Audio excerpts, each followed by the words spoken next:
You said you feel the real reason why they're not going to let Puffy out is because they're trying to connect his situation with Keefe D. I do feel that way. Look, I interviewed Keefe D, and we talked about, their interactions and how Diddy allegedly called him after the shooting and said, "Was that us?" And I talked to Greg Kading, who, got Keefe to cooperate. He even had to wear a wire, sent him out to New York to try to get Eric Von Zip hemmed up. I remember that. Eric is dead now, so we could talk about that. Mm-hmm.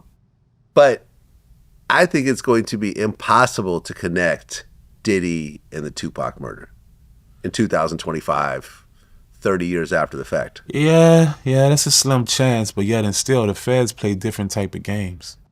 I think it's just impossible because you're going to have to show a transfer of money. Can I ask you a question? Yeah. You think Keefe D getting life?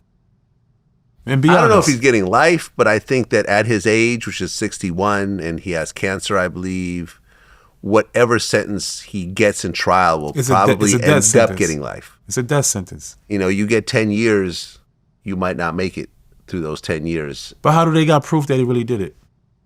Well, because he said so? Because he said so. Okay, that's multiple proof. times. Well, and that's the thing. Like he wrote, before my interview, he wrote a book that was on Amazon.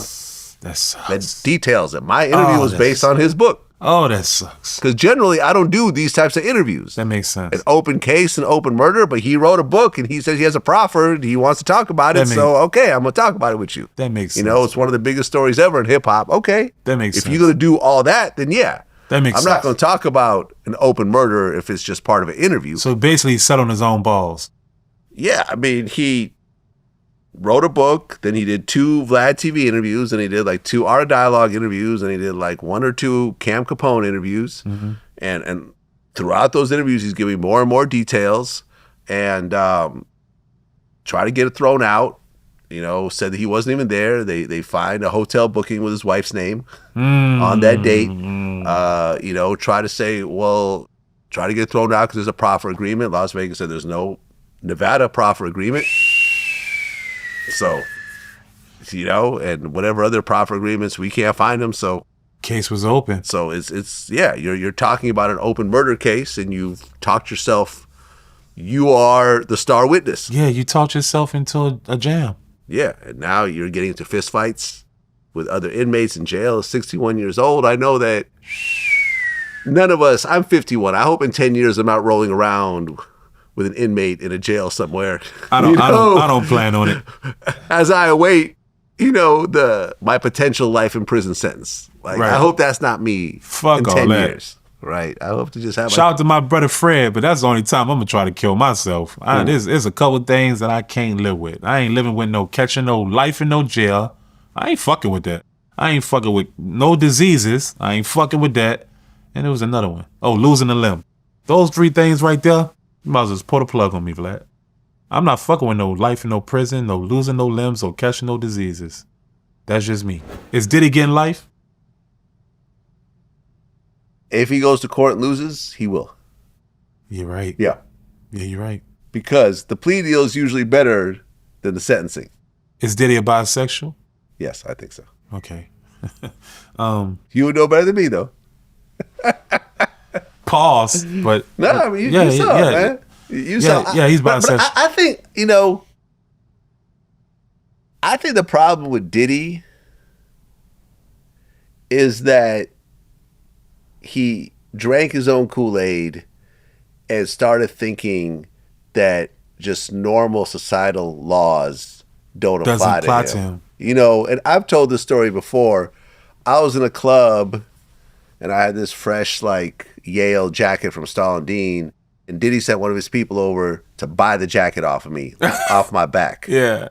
And I said no, because I just thought that was weird and kind of disrespectful. Mm-hmm. He didn't ask me where I bought it. Mm-hmm. And I did tell them where I got it. He went and got one the next day. Mm-hmm. He actually wanted me to take off my jacket during the wintertime and hand him the jacket for a few dollars. Yeah.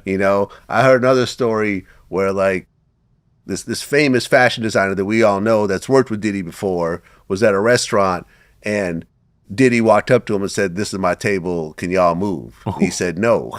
And he started to get mad. And it's like, motherfucker, it's a public restaurant. Just because you usually eat here doesn't mean me and my dudes are going to get up and go somewhere else so you could have this table. Yeah, he's very egotistic. That's what I'm saying. Like, he would do things that were just like, you're rubbing people the wrong way. You're not being polite to people. And these are people who are somebodies.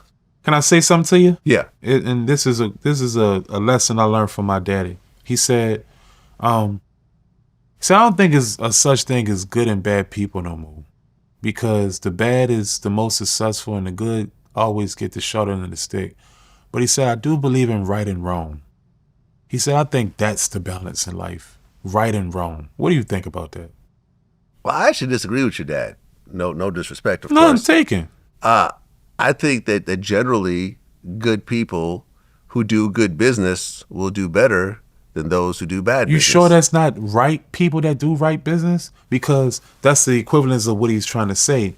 So whether you agree or disagree, what he's saying is good people can be momentarily good, but you got to be absolutely right. Think about that. You got to be absolutely right. You can't be momentarily right. You got to be absolutely right. I mean, look, I remember... Think about that. Before I had money, I used to always think that people like Diddy and so forth got to where they are because... They was doing a good thing? They're signing people to bad contracts and they're ripping off their artists and they're doing, funny stuff with the books and so forth. And then, once I started getting some money, I started reading Warren Buffett's book. Yeah, I've read it too. And, I remember there was a famous quote where he said, they say behind every great fortune is a great crime, but not at Berkshire Hathaway. There's no crimes here. Never even really been charged with anything. Definitely never been convicted of anything. Has been doing regular business. I found out that he made most of his fortune buying Coca-Cola, a stock that everyone knew about. And you start realizing that, you don't have to be doing stealing and conniving and whatever else. You can actually do good business and be straightforward, and doing good business will attract other people that do good business. I agree. You know what I'm saying? I agree. I've been robbed before and so forth, but I stopped fucking with those people afterwards. And those people missed out on millions of dollars in the future because they got a few thousand off of me. So when you do good business, when you treat people fairly, and you can look at Vlad TV. Yes, some of my content people have issues with and so forth. Okay. But you've never heard anyone say, Vlad owes me money. Vlad ripped me off. Vlad promised to pay me so-and-so, and then afterwards he's ducking me. You know what I'm saying? You hear these stories about a lot of other people. You talking about how Farnsworth Bentley's ducking you over chain? Ducking the fuck out of me. Who am I ducking? I'm not ducking anybody over anything because I have always paid people what I promised I would pay them. Now, after the fact, they might say, oh, I should have gotten more, but that wasn't the agreement. I understand. So it is what it is. It is what it is. Right? Yeah. So that's the thing. I think if you do good business, you give people what you agreed to give them, over time, that will grow and you will eventually be successful. I respect that. I don't think that the people that are robbing and stealing, they have a run, but those runs end. They do. That's what I think. Because the foundation isn't strong. The foundation isn't strong. Correct. That's what I think, man. And the people I look up to. You get a round of applause for that one. Thank you. You get a round of applause for that. That was a dope way of saying it.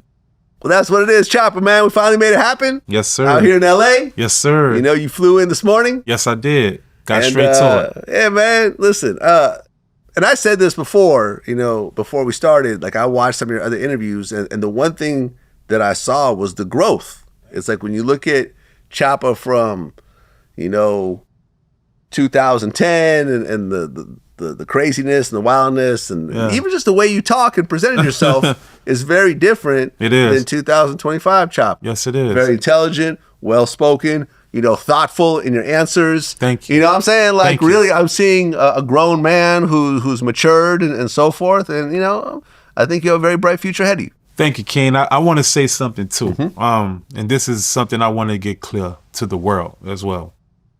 Look, with the Diddy situation, everyone get a chance to eat their humble pie. I think that the universe tend to unravel the way it should. I think that it's just everyone get their chance, bruh.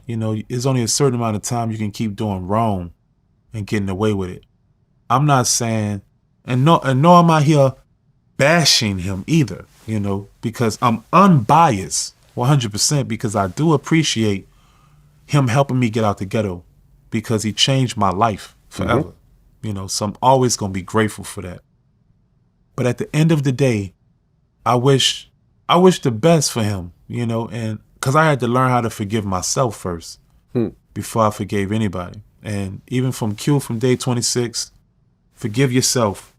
I just talked to the dudes from B5. Forgive yourself. All you artists out there, Freddie, forgive yourself. No, I'm not better than nobody. I'm just trying to better my body. You have to forgive yourself and you have to let go. You don't have to forget, but you have to let go. Q, I want to tell you that we love you. You know, I hope that you continue to seek help and do what you got to do, bruh. Gangsta, I'm proud of you. OGJ Lyric, my Splash brother.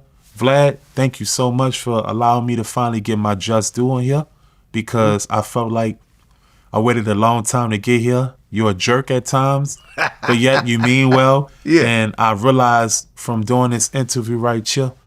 Oh, before I continue with Big and Vlad up, my Uncle Maker, big up to him. I want to big up the whole Hit 'em Hard Uptown. I want to big up New Orleans for saving me. I want to big up the hip hop industry for allowing me to be able to take care of my family now. Black to Vlad. I want to say that a lot of people have you misconstrued. I had you misconstrued. You know, I thought that I was going to come here and you were going to be messy towards me because everybody on my process of coming here felt that way. Like, watch Vlad, he's going to try to be trickery. But the real truth of what I figured out is if you are a man, okay, Vlad don't ask you nothing that can put you in a predicament. I can realize and say now, people put themselves in predicaments on your shit. And I just want to say to you, I am surprised, yet grateful that you were able to do a great interview with me. And I hope that the people really grasped some of the things that we said. We might have key, but we was dead serious with this shit. And this is hip hop. That's what it is. Chopper. Hip hop. Until next time. Till next Peace. time, Vlad. One.